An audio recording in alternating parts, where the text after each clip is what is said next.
hanya itu kerinduanku, menyenangkanmu, menyenangkanmu, senangkan hatimu, hanya itu kerinduanku.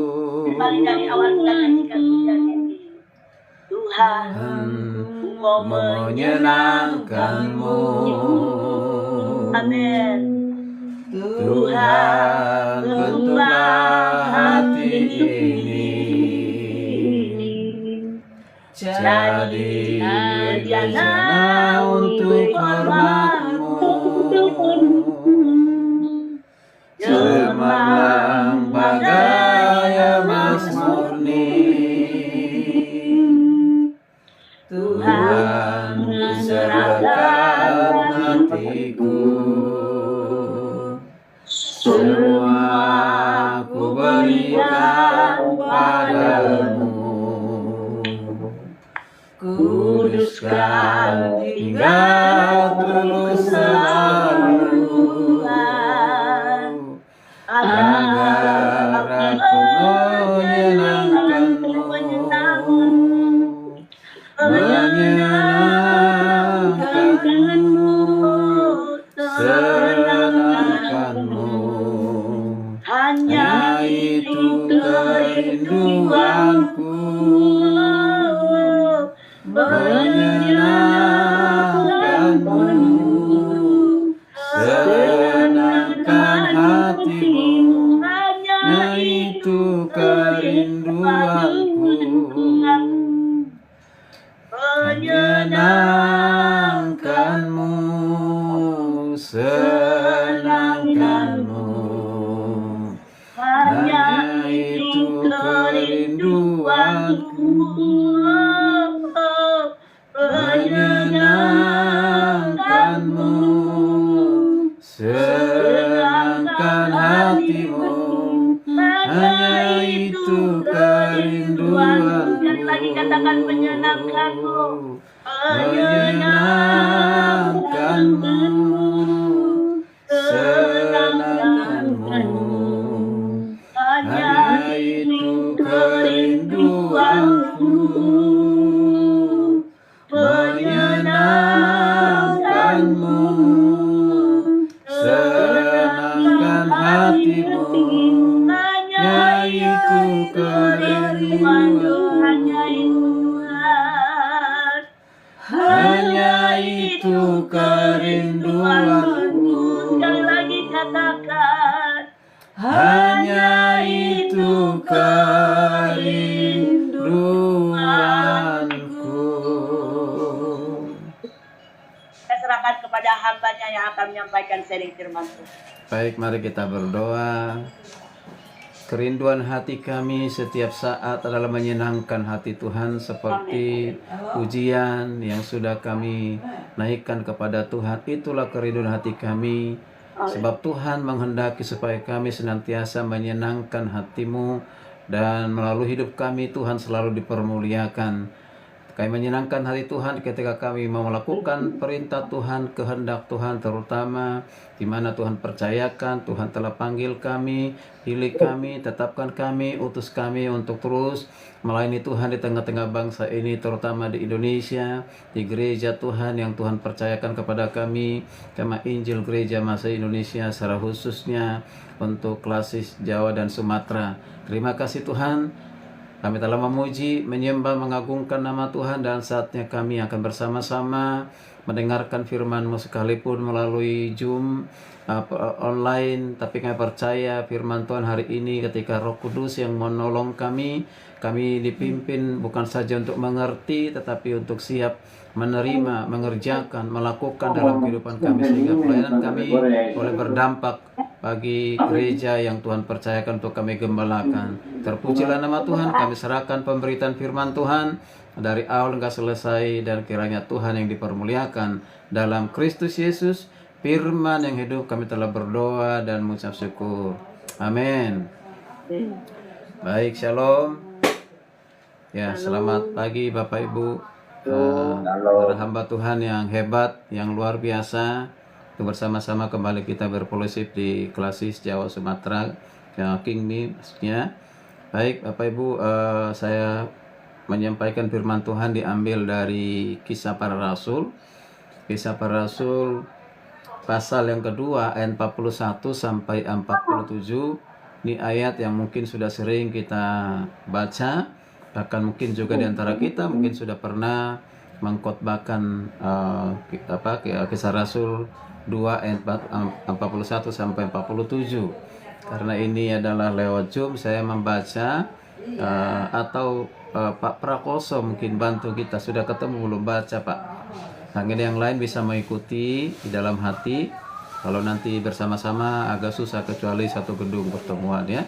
Ya, sahut-sahutan nanti. Yuk.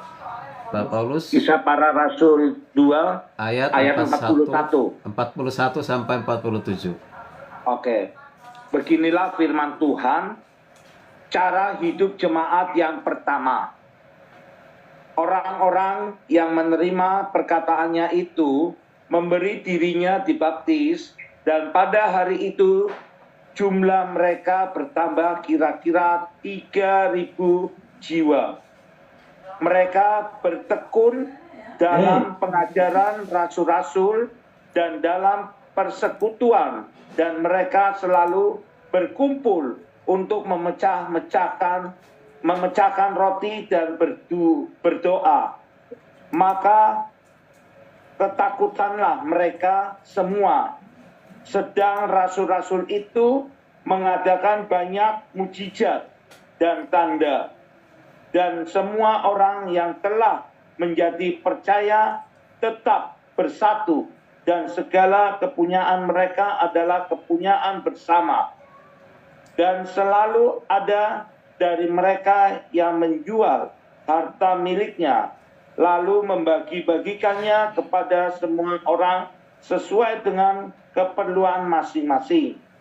Dengan bertekun dan dengan sehati, mereka berkumpul tiap-tiap hari dalam bait Allah.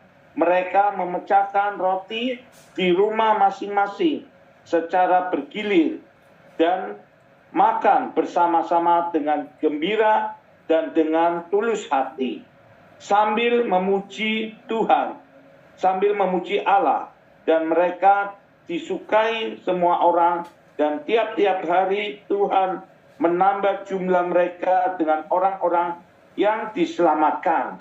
Oke, baik, makasih hambanya Pak Paulus Prakoso. Sama-sama Pak. Ya, baik Bapak Ibu para hamba Tuhan yang saya hormati. Topik renungan firman Tuhan hari ini sesuai dengan yang ada di ayat 47 ya. Saya buka lagi, saya baca lagi ayat 47. Berkata begini, sambil memuji Allah, ini jemaat mula-mula ya, dan mereka disukai semua orang. Dan tiap-tiap hari Tuhan menambah jumlah mereka dengan orang yang diselamatkan. Nah, perhatikan hal yang menarik ya, yaitu mereka disukai semua orang. Topik renungan firman Tuhan hari ini adalah gereja kesukaan Tuhan. Gereja kesukaan Tuhan. Ya, apakah gereja di mana kita menggembalakan ini, kalau kita evaluasi, apakah sudah menjadi gereja kesukaan Tuhan? Ya, mengapa gereja itu harus menjadi gereja kesukaan Tuhan? Ingat, gereja itu adalah pendirinya adalah Tuhan sendiri, yaitu Yesus Kristus. Bukan saja pendiri tetapi juga pemilik gereja. Jadi bukan kita menjadi pemilik gereja, ya. Nah, kemudian kita perhatikan sebagai pendiri dan pemilik gereja, dan dia juga adalah Kristus juga adalah kepala dari tubuh itu atau kepala dari gereja itu. Nah, Tuhan tentu menghendaki supaya gereja itu adalah gereja kesukaannya sebagai pendiri, pemilik, dan kepala. Itu kesukaan Tuhan. Tapi apakah di dalam kenyataannya gereja yang ada hari ini, terutama di dalam lingkup ya kita klasis ya, King Mi Jawa Sumatera, menjadi gereja kesukaan Tuhan? Barangkali hari ini mengingatkan kita ya, bagaimana supaya gereja itu menjadi gereja kesukaan Tuhan. Nah, kitab Kisah Para Rasul seharusnya itu sering dibaca, direnungkan, dikotbahkan oleh para hamba Tuhan. Mengapa demikian? Karena permulaan dari gereja itu ada di Kisah Para Rasul. Bahkan bertumbuhnya gereja dari kecil sampai besar itu ada di Kisah Para Rasul. Bahkan bertumbuh secara kualitas dan kuantitas ada di Kisah Para Rasul. Dan begitu pentingnya peranan Roh Kudus di dalam pertumbuhan gereja itu ada di Kisah Para Rasul. Dan banyak tokoh-tokoh hamba-hamba Tuhan, ya, baik itu yang memiliki latar belakang pemahaman Alkitab teologi seperti Rasul Paulus, Rasul Petrus, rasul-rasul yang lain. Bahkan juga bisa kita temukan orang-orang profesional seperti Priscilla Aquila suami istri, ada Lydia, ada Febe dan yang lain sebagainya dipakai Tuhan dengan luar biasa. Makanya seyogyanya kita ini hamba-hamba Tuhan seringlah membaca Kisah Para Rasul. Karena di Kisah Para Rasul itu terutama di pasal yang kedua itu adalah role model ataupun bisa dikatakan menjadi teladan, menjadi contoh bagi gereja dari zaman ke zaman di dalam hal bertumbuhnya gereja supaya menjadi gereja kesukaan Tuhan. Maka kita perhatikan jemaat mula-mula ini luar biasa. Dikatakan mereka disukai semua orang. Mengapa mereka disukai orang? Tentu ada sebab akibatnya sehingga mereka disukai Tuhan. Disukai orang. Berarti kesukaan Tuhan. Karena mereka melakukan kesukaan Tuhan, nah udah pasti ya, itu kesukaan juga bagi manusia. Nah, kita perhatikan karena mereka menjadi gereja kesukaan Tuhan, apa dampaknya? Mereka bertumbuh secara kualitas maupun secara kuantitas. Kalau secara kuantitas dalam hal ini kita bisa melihat jumlah orang yang diselamatkan itu semakin bertambah. Menjadi jemaat Tuhan semakin bertambah. Nah kita perhatikan bersama-sama. Jadi Tuhan mengatakan bahwa kesukaan besar Tuhan itu adalah ya gereja adalah mengerjakan yaitu apa yang menjadi kesukaan Bapa. Apa yang menjadi kesukaan Bapa tentunya adalah mencari yang hilang. Ya, mencari orang-orang yang belum percaya kepada Tuhan, bagaimana mereka mendengarkan Injil lalu percaya kepada Tuhan. Sebabnya itulah sebenarnya inti dari Alkitab. Makanya Paulus mengatakan, Injil adalah kekuatan Allah yang menyelamatkan. Ini sebenarnya tugas yang utama dari setiap gereja. Maka saya katakan kalau gereja sudah tidak melakukan namanya pelayanan penginjilan, maka gereja sudah kehilangan fungsinya. Maka itu disebut dengan gereja yang mati. Jadi hari ini kita mau belajar bersama-sama diingatkan bahwa kehendak Bapa di dalam Yesus Kristus dengan pimpinan Roh Kudus supaya gerejanya itu bertumbuh. Bagaimana caranya bertumbuh? Tentunya gereja itu harus melakukan perannya, yaitu mencari jiwa yang hilang. Tapi gereja hari-hari ini kita masih melihat sudah mulai redup di dalam penginjilan, sudah mulai redup di dalam pengembangan gereja, terutama di daerah-daerah yang membutuhkan keselamatan. Jadi gereja itu adalah gereja yang memberitakan kabar baik sebagai gaya hidup yang berkenan kepada Tuhan. Jadi ini harus memberitakan kabar baik. Gereja itu adalah perwujudan karya Allah yang konkret, bukan organisasi manusia. Kalau gereja organisasi manusia, maka yang mengatur sepenuhnya hanya manusia, dan peran Tuhan atau peran pemilik gereja, peran Roh Kudus itu akan diminimalis, gitu kan? Tapi kalau gereja itu adalah kita sadari adalah gereja Tuhan, maka kita harus melangkah menjalankan sesuai dengan Tuhan. Apa fungsi yang Tuhan mau untuk gereja itu? Jadi gereja itu memiliki namanya trimandat atau trifungsi. Kita semua sudah tahu ini, yaitu namanya disebut dengan koinonia atau persekutuan, marturia yaitu kesaksian, diakonia atau disebut dengan pelayanan. Jadi gereja kesukaan Tuhan itu adalah gereja yang sehat. Ya, gereja yang sehat itu ditujukan gereja itu bertumbuh. Gereja yang bertumbuh itu di dalamnya pasti ada namanya bersaksi. Jadi gereja itu yang sehat itu diukur secara rohani dan Alkitab, bukan berdasarkan kuantitas. Gereja yang menyatakan dirinya bertumbuh karena jumlah jemaatnya banyak, belum tentu itu adalah gereja yang kesukaan Tuhan. Gereja yang disebut dengan bertumbuh secara kualitas. Belum tentu. Kalau hanya sekedar mengumpulkan banyak orang di suatu tempat, di gedung gereja, itu sebenarnya gampang. Sangat mudah. Kita cukup modal yang besar. Ya, modal yang besar. Ya, kita setiap hari Minggu membagi sembako. Ya, atau kita berikan transport mereka setiap mereka datang ibadah. Ya, dan promosikan bahwa setiap hari Minggu setelah ibadah ada makan siang, ada pembagian sembako, dikasih transport. Mereka pasti datang. Karena itu dipikirkan kebutuhannya. Pasti datang. Ya, pasti datang. Kalau kita mampu melakukan itu setiap minggu, wah luar biasa, pasti datang. Tapi apakah itu yang dimaksud dengan gereja yang bertumbuh secara rohani, bertumbuh secara alkitabiah? Bukan karena banyaknya. Bukan berarti tidak banyak, ya harus memang banyak. Nah, jadi gereja kesukaan Tuhan itu adalah gereja yang bertumbuh secara rohani dan secara alkitabiah, yaitu bertumbuh secara alamiah. Ya, mengapa demikian? Karena gereja itu adalah gereja yang disebut dengan sebuah organisme, berbeda dengan organisasi ataupun yang sering kita mendengar sekarang ini ormas. Di Indonesia itu ada ribuan ormas katanya begitu. Ya, nah kita perhatikan nih. Gereja itu ibarat makhluk yang hidup, mempunyai kehidupan dan mempunyai kemampuan untuk bertumbuh secara alamiah. Gereja menghendaki supaya gereja itu adalah gereja yang bertumbuh dan itu menjadi kesukaan Tuhan. Ya, kesukaan Tuhan. Dan gereja itu ketika dia lahir dari awal, dia bertumbuh. Ya, bertumbuh. Siapa yang buat pertumbuhan? Bukan kita. Kita ini sebagai alat sarana, ada hal-hal yang harus kita kerjakan, kita lakukan. Dan dunia, siapapun itu, kekuatan apapun itu, tidak akan pernah bisa menghambat gereja untuk bertumbuh. Makanya Yusuf Rohani bilang apa? Gereja itu semakin dihambat, semakin bertumbuh. Semakin merambat kemana-mana. Dulu kita lihat tahun 98 begitu banyak gereja-gereja yang dibakar secara fisik. Apakah gereja berhenti bertumbuh? Tidak. Di Solo, di Salatiga, di daerah-daerah lain itu banyak sekali. Malah justru sekarang gereja itu semakin bertumbuh. Mengapa?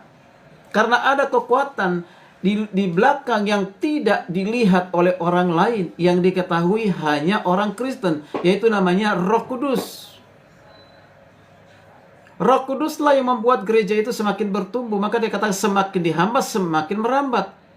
Semakin bertumbuh, semakin besar. Kita perhatikan, Rick Warren ini adalah seorang hamba Tuhan, pastor yang memiliki gereja sebesar Taman Mini. Ya, sebesar Taman Mini itu lingkungannya itu di semua ada di situ. Itu luar biasa. Jadi kita perhatikan dikatakan begini, bahwa berkata gereja adalah organisme yang hidup dan semua yang hidup secara alamiah bertumbuh. Dia akan bertumbuh sendiri. Ya kan? Karena apa? Ketika dia sungguh-sungguh sudah percaya kepada Kristus, itu akar iman sudah ada di situ karena kasih karunia Tuhan. Itu akan membawa dia bertumbuh, mencari bagaimana dia supaya semakin bertumbuh. Ya, seperti tumbuhan ketika benih dijatuhkan ke tanah yang subur, ke tanah itu, maka benih itu akan bertumbuh menjadi tunas. Dari tunas punya batang dan sampai besar akhirnya nanti menghasilkan buah. Dia tidak akan bisa bertumbuh kalau ada kiri kanan yang menghambat untuk bertumbuh. Kalau itu tumbuhan. Tapi kalau orang percaya baru, dia akan tetap bertumbuh. Sekalipun ada tantangannya. Maka dikatakan, tugas dan tanggung jawab kita itu adalah mengatasi rintangan yang menghalangi pertumbuhan. Apa yang menghalangi rintangan itu bertumbuh? Itu ada di dalam internal gereja, tapi ada juga di eksternal gereja. Ya, kalau di eksternal gereja itu sudah dari zaman dulu sampai zaman sekarang itu selalu ada ibadah lah diganggu lah, ibadah tidak boleh lah, gereja ditutup lah dan yang lain. Itu dari udah zaman dulu, bukan zaman sekarang dan bukan hanya ada di Indonesia. Ya, nah Ada dua jenis pertumbuhan, yaitu kuantitas yang disebut dengan jumlah jemaat semakin bertambah, atau jumlah jemaat semakin bertambah, yaitu yang percaya. Itu tadi yang kita baca di ayat yang ke-47. Gereja berdiri, dan gereja berdiri, maka jemaat lokal pun seharusnya bertambah. Gereja lokal pun semakin bertambah. Di lingkup kita King Mijasuma, setiap tahun itu harus ada pertambahan gereja lokal yang dirintis dari awal, bukan saja karena perpindahan dari satu organisasi atau sinode lain ya ke sinode kita, tetapi seharusnya yang bagus, yang baik itu adalah dari awal dirintis sampai nanti dia besar dewasa. Sekalipun kita yang ada hari ini tidak ada lagi di dunia ini, sudah lebih dahulu kita pergi ke sorga, tapi ada yang meneruskan untuk melanjutkannya. Jadi dia nggak mati di tengah jalan. Ya, nah jadi itu. Kemudian kualitas. Menyangkut kualitas itu berarti menyangkut masalah kedewasaan rohani. Jemaat mula-mula, mengapa mereka bertambah yang diselamatkan? Karena mereka sudah dewasa secara rohani.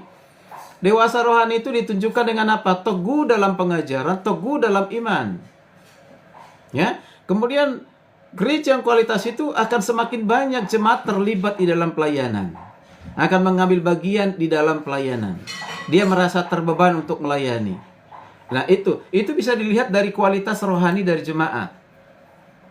Nah, jadi setiap hamba Tuhan, setiap aktivis gereja, setiap jemaat punya keinginan yang sama. Apa itu? Keinginan yang sama itu Pak, supaya gereja semakin besar, gereja semakin bertumbuh. Jadi gereja itu bisa semakin besar. Maka kita mau perhatikan bersama-sama, gereja kesukaan Tuhan itu adalah gereja yang bertumbuh. Ya, gereja yang bertumbuh. Kalau kita perhatikan di Kisah Para Rasul itu, dari 120 maksudnya 120 orang menjadi 3.000. Dari 3.000, 5.000, 4.000, dan semakin banyak. Itu bisa kita lihat, kita baca di Kisah Para Rasul. Ada peningkatan. Ya. Nah, jadi sekali lagi Tuhan menghendaki gereja itu bertumbuh semakin besar, semakin bertambah di dalam kedewasaan iman, bertambah juga dalam pengetahuan akan Kristus. Ini kita bisa baca di Efesus pasal yang keempat ayat 11, dimulai dari 11. Ketika Tuhan mengaruniakan karunia jabatan, yaitu baik itu sebagai nabi, rasul, ya, sebagai penginjil, pengajar, gembala sidang. Tujuannya untuk apa? Tujuannya untuk memperlengkapi jemaat atau orang-orang kudus, supaya mereka semakin dewasa di dalam Kristus, semakin dewasa dalam pengenalan akan Tuhan, sehingga mereka berubah dan berbuah. Artinya apa? Berakar pada Kristus. Berarti mereka benar-benar hidupnya dalam Kristus, berarti juga mereka berjalan dalam Kristus. Kehidupan yang dikatakan itu adalah menjadi apa? Kristosentris. Ya, berpusat kepada Kristus. Nah, kalau kita perhatikan dari Kisah Para Rasul yang sudah kita baca tadi, ayat 41 sampai 47, Kisah Rasul 2. Nah, kita bisa menemukan di sini ciri-ciri gereja, ya, kesukaan Tuhan, ya, dalam perspektif Kisah Para Rasul itu. Yaitu dengan gereja mula-mula, sekali lagi katakan, menjadi model, menjadi teladan bagi gereja dari masa ke masa, dari zaman ke zaman. Makanya saya himbau kita, para pendeta yang ada di kelas Jasuma ini, sering-seringlah baca Kisah Para Rasul. Ya, Kisah Para Rasul. Ya, supaya motivasi mendorong kita. Ya, jangan sampai kita stres mengelola gereja. Jangan sampai kita putus asa dalam mengelola gereja. Ya, berarti kalau kita stres atau depresi, banyak kecewanya, berarti kita melayani gereja Tuhan itu dengan kemampuan kita sendiri. Ya, mungkin bisa saja stres, tapi tidak stres berkepanjangan. Ya, itu. Nah, tadi saya ini lebih senang sebenarnya melayani, mengembangkan gereja daripada pendidikan. Ya, gereja itu luar biasa, suatu kesenangan, kesukaan. Tapi kalau udah masuk organisasi lain, rasanya ada tekanan yang tidak pernah berhenti. Dari kiri dan kanan, dari internal, eksternal, bahkan dari sesama yang kita percaya, ya kan begitu. Seharusnya di gereja tidak ada demikian, tapi kenyataannya ada. Ya, tidak terhindari begitu. Orang yang duduk bersama dengan kita, orang yang berdoa bersama dengan kita, orang yang berfellowship dengan bersama dengan kita, apakah itu menjadi teman yang abadi? Apakah itu menjadi teman rekan sekerja yang baik ke depan? Belum tentu. Kita lihat di akhirnya, bahkan di pertengahan pun kadangkala mengecewakan begitu, ya. Maka kita perhatikan ini, apa yang dilakukan, kegiatan apa yang dilakukan oleh gereja mula-mula. Saya mungkin tidak sampaikan hal ini, hanya beberapa saja. Yang pertama, gereja yang bertekun dalam pengajaran doktrin Alkitabiah. Di ayat 41 dikatakan, mereka menerima perkataannya dan mereka dibaptis, artinya mereka bertobat. Sebab setelah mereka mendengarkan khotbahnya Simon Petrus tentang khotbah penginjilan, tentang khotbah pertobatan, akhirnya mereka menerima firman Tuhan disampaikan oleh Petrus itu, lalu mereka bertobat.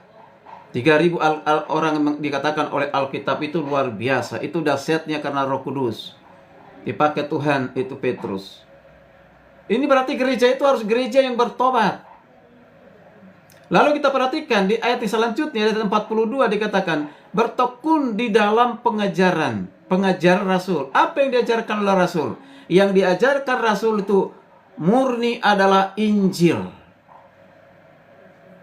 Berpusat kepada Kristus, yaitu kematian dan kebangkitan Kristus.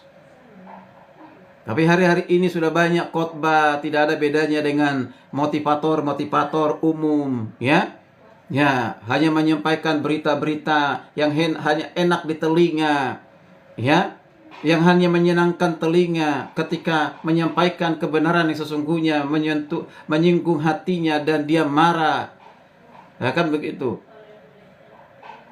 Nah, pengajaran-pengajaran khotbah-khotbah yang sifatnya hanya kepada bagaimana kau bisa sembuh, bagaimana kau bisa kaya, sukses, berhasil, mengatasi persoalan masalah hidupmu. Banyakkan ke situ khotbahnya. Tidak salah, boleh saja. Maka saya sudah mengubah khotbah saya lebih banyak pengajaran. Ya, pengajaran. Karena pengajaran itulah yang membuat orang kokoh, orang kuat. Mengapa sampai ada orang pindah keyakinan yang lain, agama yang lain, atau kita lihat tinggalkan kekristenan? Mengapa? Pertama, mungkin dia belum berjumpa dengan Tuhan, dengan Tuhan, artinya belum lahir baru. Kedua, barangkali kita lihat belum kuat di dalam Tuhan dalam hal pengajaran. Saya yakin kalau mereka kuat dalam pengajaran tentang Kristus, pengajaran tentang Alkitab, dia tahu semuanya dan banyak yang dia tahu, paling tidak seperti itu, dia tidak akan pernah tinggalkan namanya Kristus. Tidak akan pernah. Maka gereja harus mulai evaluasi lagi. Khotbah kita ini tentang apa ini? Jadi harus pengajaran doktrin itu harus kuat. Ya. Nah, kalau gereja sudah kuat, maka saya mengatakan gereja itu pasti bertekun dalam persekutuan itu, koinonia. Mengapa ada banyak orang malas beribadah? Hari ini datang, minggu depan tidak datang, atau datang nanti pada saat momen-momen perayaan Paskah, perayaan Jumat Agung, ataupun Natal. Mengapa? Karena dia belum mengalami perjumpaan dengan Tuhan, karena dia belum menerima pengajaran tentang doktrin. Maka akan susah seperti apapun kita mengajak dia untuk kembali beribadah, bersekutu. Saya ini berapa kali penginjilan lalu bertemu dengan orang-orang Kristen KTP seperti itu. Saya ajak janji-janji terus untuk datang untuk beribadah. Ya, janji terus. Kecuali dia beribadah di gereja lain, ini ternyata enggak. Iya, minggu depan Om, minggu depan Pak, minggu depan Pak Pendeta, saya akan datang. Apakah nyatanya datang? Enggak, mengapa? Karena belum berjumpa dengan Tuhan, karena belum kuat dalam pengajaran.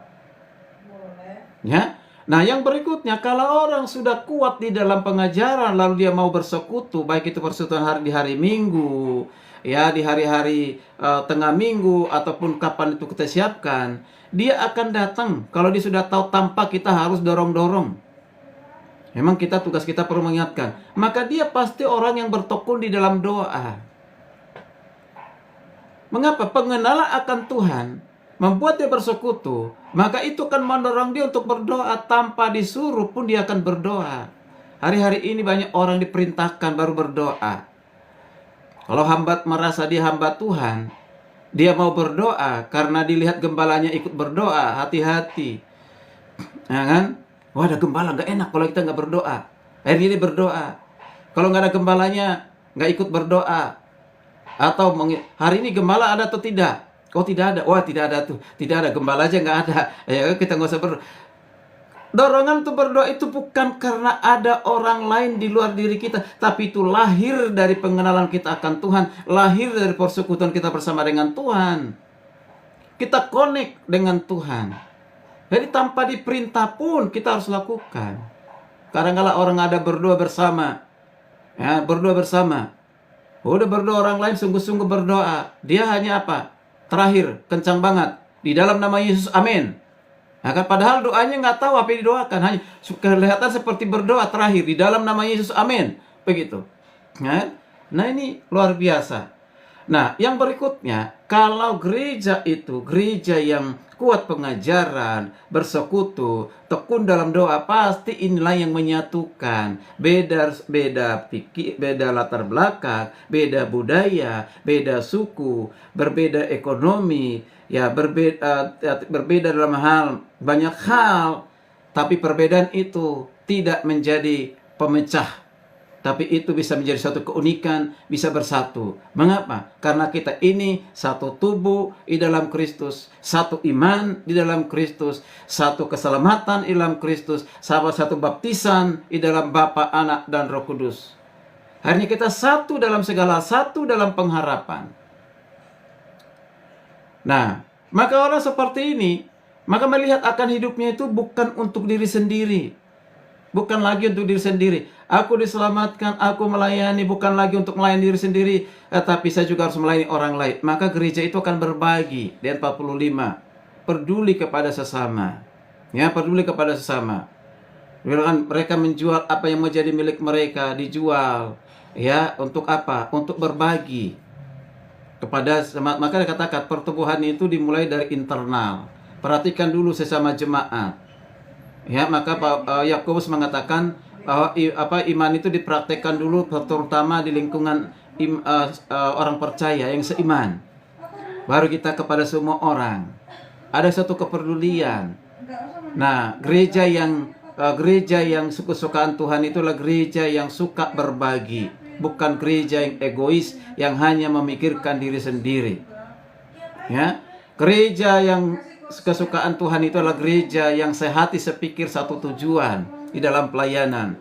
Itu menjadi misi dari gereja Kingmi Jemaat Immanuel itu. Ya, itu sehati sepikir satu tujuan di dalam kasih melayani Tuhan. Paling tidak itu pengingat buat kita. Oke, dari antara itu saya menyampaikan beberapa saja, tidak semuanya.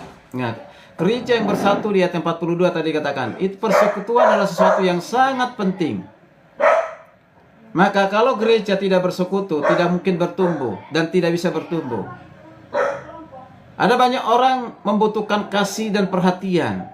Sehingga kalau mereka masuk ke suatu gereja dan tidak mendapatkan hal itu, mereka akan keluar lagi.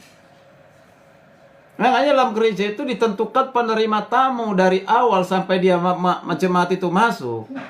Itu harus diservis dengan baik. Jangan kita kalah dengan bank. Kita lihat tuh mulai dari security di depan pintu. Selamat pagi, ada yang bisa dibantu. Masuk ke customer service. Bagaimana ada yang bisa dibantu setelah selesai. Apalagi ada yang mesti dibantu. Terima kasih, dia berdiri, kasih begini. Nah, kan? Jangan ketika terima tamu, ya, gereja mereka mau datang kemari sambil kita ngobrol oleh orang lain. Ya, nah itu. Tapi kalau dia orang yang berduit, persembahannya banyak, hormat banget kita, kan gitu ya. Nah itu. Tapi ketika orang yang miskin datang, bagaimana perlakuan kita? Mereka datang tentunya karena membutuhkan kasih, membutuhkan perhatian, punya pergumulan. Jangan kita cuek. Nanti kita lihat tuh penghambat penghalang gereja itu bertumbuh itu adalah dari diri kita sendiri, Bapak Ibu. Ya, oke. Nah, kita perhatikan. Jadi gereja itu adalah gereja persekutu. Bagaimana mereka terus mau bersekutu? Ya, bersekutu. Mereka senang bersekutu. Itu tergantung kepada kita melayani, menyambut mereka. Ya, kalau ada jemaat yang baru datang, mungkin dia masih simpatisan, atau mungkin dia belum menjadi anggota jemaat tempat lain. Kita sambut dengan baik. Nanti kalau selesai gereja, jangan kita acuh, jangan kita cuek. Datangin, salam aja, ngobrol. Ya, supaya dia merasa diterima, tidak merasa tertolak.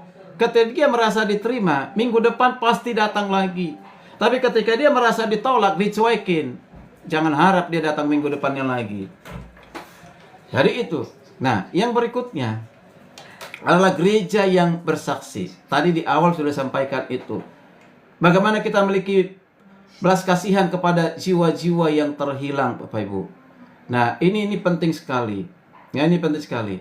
Jadi jangan sampai kita berorientasi pelayanan itu adalah khotbah di mimbar, ya, mengajar, ya, tidak. Terutama itu sebenarnya apa? Penginjilan. Itu yang dilakukan oleh Tuhan Yesus, itu yang dilakukan oleh para rasul, itu yang dilakukan oleh gereja mula-mula. Dari generasi ke generasi, seharusnya itulah yang kita lakukan. Maka saya mulai dari per Januari itu sudah berkomitmen setiap bulan itu minimal 3 orang kontak penginjilan. Puji Tuhan, 2 Januari, Februari sudah ada 7 orang, ya, orang yang belum pernah saya jumpai dalam penginjilan. Dan puji Tuhan sudah ada yang datang ke gereja, ya, begitu. Mengapa demikian? Karena kesaksian itu adalah kita mau baru disitulah kita tahu kondisi kerohanian seorang, sekalipun dia orang Kristen. Kalau misalnya agama lain udah pasti tahu lah, ya. Ternyata masih banyak orang Kristen yang belum paham namanya tentang keselamatan, ya, belum memiliki kepastian keselamatan, masih ragu tentang keselamatan. Ketika saya tanya hal itu, dia nggak tahu. Padahal di gereja dia sudah tua, udah umur berapa? Di atas 50, ya kan gitu. Nah, nggak tahu. Itu bagaimana bisa tahu kalau kita hanya di mimbar saat berkhotbah? Tidak mungkin kita tahu. Tapi ketika kita face to face, kontak pribadi, penginjilan pribadi, di situ akan kita tahu. Nah, jadi kita harus tahu. Jadi membangun komunitas di mana setiap anggota merasa terpanggil untuk berbagi, ya, atau bersaksi tentang imannya kepada orang lain. Bisa juga bersaksi itu dengan berbagi kasih, mendoakan, bahkan bisa dukungan yang lain. Nah, lalu kita perhatikan bersama-sama. Penting sekali. Gereja itu harus menjadi gereja yang berintegritas dan peduli kepada sesama. Tadi kita lihat di ayat 44, 45 sudah kita baca. Kemudian di Filipi 2 ayat 6, 8, di mana Yesus menjadi teladan sebagai hamba dan juga sebagai manusia merendahkan diri, padahal dia adalah Tuhan, pencipta langit, bumi dan segala isinya, pemilik kita yang memberikan keselamatan, tapi merendahkan diri, ya, datang ke dunia ini bukan untuk kepentingan diri sendiri, tapi kepentingan manusia berdosa.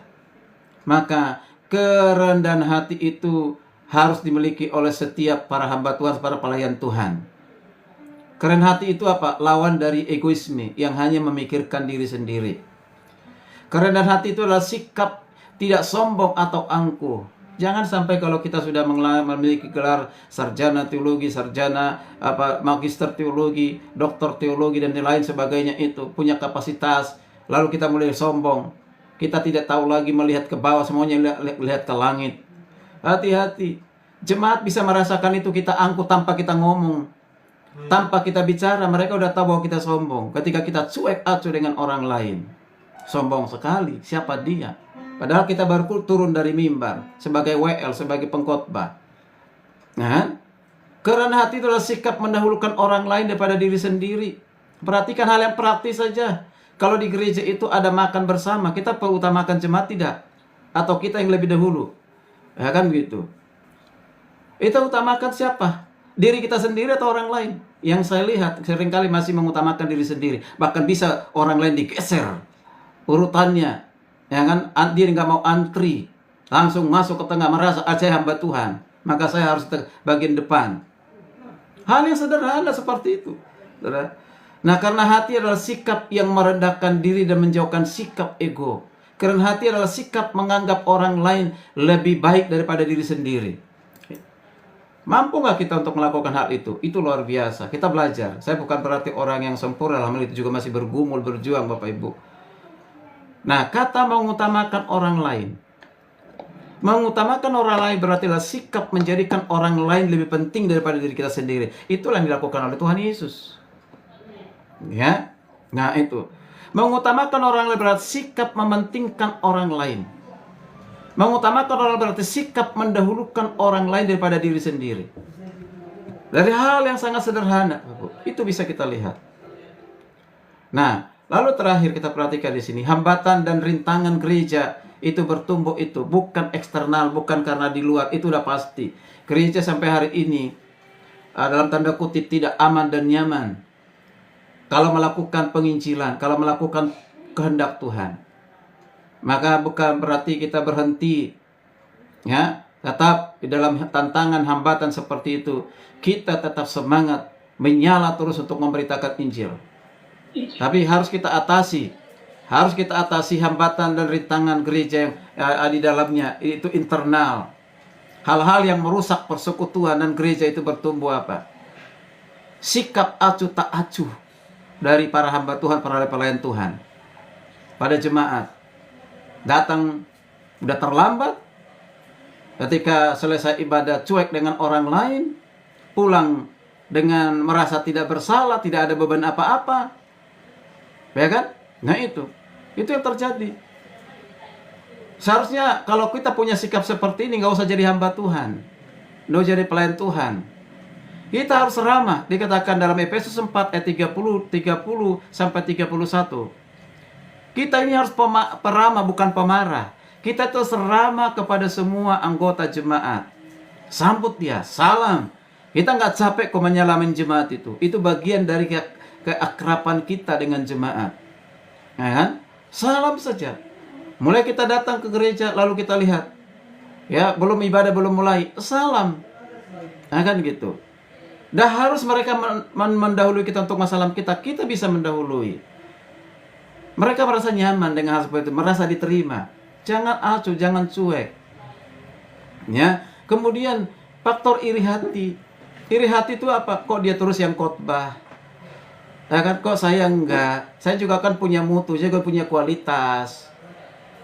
Iri hati dalam gereja dilihat jemaat yang lain, pakaiannya wow, luar biasa. Saya ini sepertinya tidak punya apa-apa di gereja ini. Dia minder. Karena dia minder hingga nggak datang lagi ke gereja. Faktor iri hati. Iri hati itu juga ada pada jemaat. Iri hati itu juga apalagi ada para hamba Tuhan. Iri hati. Ini dosa yang bisa merusak kita, bahkan merusak persekutuan. Kemudian ada kebencian, ketidaksenangan, tidak senang dengan gembalanya, ibu gembalanya, atau majelis yang lain, pendeta yang lain. Kalau masih ada di komunitas gereja kita seperti itu, nggak sehat. Ya, tidak sehat. Jadi harus kita jaga, jangan sampai ada kebencian, ketidaksenangan dengan sesama gereja. Ini akan menjadi penghambat. Maka jemaat bisa baca. Mereka bisa lihat, sepertinya itu tidak punya hubungan yang baik itu antara pendeta yang satu dengan pendeta yang lain, antara majelis dengan pendeta yang lain. Kayaknya nggak punya, itu kayak menjauh, kayak nggak ngomongan, ya kan? Ini hati-hati. Ada gosip, fitnah sesama hamba Tuhan dalam satu komunitas yang sama, di klasis, Jasuma, atau di gereja lokal kita. Kalau masih ada sesama hamba Tuhan suka gosipin gembalanya, gosipin pendeta, gosipin yang lain, hati-hati. Berarti engkau bukan bagian dari pertumbuhan gereja yang sehat, tapi engkau menjadi perusak dari gereja. Jangan kita suka fitnah. Dijauhkan hal itu. Kalau ada yang salah, kita panggil, kita tegur, ketemu. Jangan ngomongin di belakang. Kemunafikan, kelihatannya senyum sukacita luar biasa, tapi di hatinya yang adalah kebencian. Munafik, berpura-pura mengasihi. Seperti dikatakan itu oleh Paulus, kasih itu janganlah pura-pura. Ya, Yohanes katakan kasih itu jangan hanya dengan perkataan, tetapi harus serta dengan perbuatan. Kalau kita mengasihi, ya mengasihi, jangan pura-pura mengasihi. Itu kemunafikan. Ya, nah, dari kata-kata yang kasar, kata-kata yang menyakitkan hati, itu. Nah, hati-hati. Kita ini kadang-kadang sudah tahu tujuan yang baik untuk kita kerjakan, kita lakukan. Tapi karena cara kita salah, tujuan yang baik itu tidak terwujud, tidak tercapai. Mengapa? Karena kata-kata kita. Sehingga tidak terwujud apa yang kita inginkan. Kelihatannya tujuannya baik. Makanya dikatakan oleh Amsal, perkataan yang baik yang membangun itu seperti diumpamakan seperti dikatakan apa itu? Ya, emas di atas pinggan perak. Ya kan? Nah itu luar biasa. Berarti emasnya berharga, pinggannya berharga. Perkataan yang disampaikan dengan tepat, ya, dengan tepat, penyampaian yang tepat, perkataan yang tepat. Bukan egoismenya yang ditonjolkan, keinginan yang ditonjolkan dan mengatakan itu profesional dan sebagainya. Tidak, kita harus menjaga, perhatikan. Ini ketika saya ngomong, ini ketika saya bertindak seperti ini membuat orang tersandung atau terbangun, membuat orang marah atau senang, membuat orang bersukacita atau bersedih atau kecewa. Berpikir dulu sebelum kita berkata-kata, berpikir dulu sebelum kita bertindak.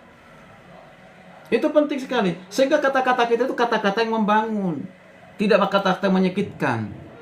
Kemudian yang berikutnya, yang terakhir, apa yang bisa merusak persekutuan? Utang. Ini menyebabkan banyak orang berhutang. Ya, sungkan bertemu.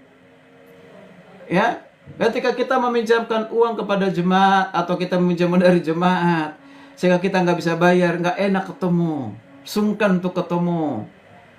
Ya, kenapa? Uang yang dipinjamkan itu tidak bisa dikembalikan, sehingga dia takut bertemu, nggak mau lagi ke gereja. Nanti diminta ditagih lagi. Makanya kalau di gereja ditanya, ayo ke gereja ya. Dia tanya, minggu depan ada nggak orang itu, disebut nama tertentu. Kalau ada, ya maaf ya saya nggak bisa datang. Tapi kalau dia nggak ada, saya datang. Mengapa? Karena mungkin dia punya hutang. Ya, dalam bentuk uang atau apapun itu janji-janji yang lainnya. Maka saya ini tidak suka minjamin uang kepada jemaat. Saya hanya beri. Dia minta berapa, pinjam sekian. Maka saya bilang, maaf, saya nggak bisa pinjamkan, saya hanya bantu sekian. Kenapa? Kalau kita pinjamkan, dia nggak bisa kembalikan. Dia nggak datang ke gereja, nggak enak ketemu dengan kita. Jangankan di gereja, di luar gereja pun saya lakukan hal seperti itu. Beri aja. Kalau kita memberi mampu 100 atau 200, beri. Jadi nggak usah dipinjamkan, kita paksakan. Gitu. Kalau kita pun memberi, tidak menjadi gosip kemana-mana. Ya, cukup dia dan Tuhan yang tahu. Dan kita sendiri. Nggak usah kita langsung ngomong, wah sepinjam uang segini nggak dikembali. Padahal itu jemaat kita. Dan dia tahu dia sakit hati, nggak datang lagi ke gereja. Ini menjadi penghambat, ya. Nah, jadi kita mengajar mereka, Bu. Nah, sekali lagi ini yang mau sampaikan kepada kita, Bapak Ibu, kalau gereja itu adalah gereja yang disukai oleh Tuhan, yaitu gereja yang bersekutu, gereja yang bersaksi, gereja yang berbagi, ya, gereja yang berintegritas, yang peduli dengan sesama. Maka itu gereja kesukaan Tuhan. Percayalah, jemaat itu akan bertumbuh secara kualitas dan juga akan bertumbuh secara kuantitas, bertambahnya jiwa-jiwa baru. Puji Tuhan, kiranya renungan ini, khotbah ini mengingatkan kita menjadi berkat teguran motivasi bagi kita semuanya. Shalom, Tuhan berkati. Serahkan kepada Ibu Novita. Silakan, Bu. Puji Tuhan. Terima kasih untuk sharing firman Tuhan yang sungguh luar biasa, dan saya percaya kita semuanya diberkati terus.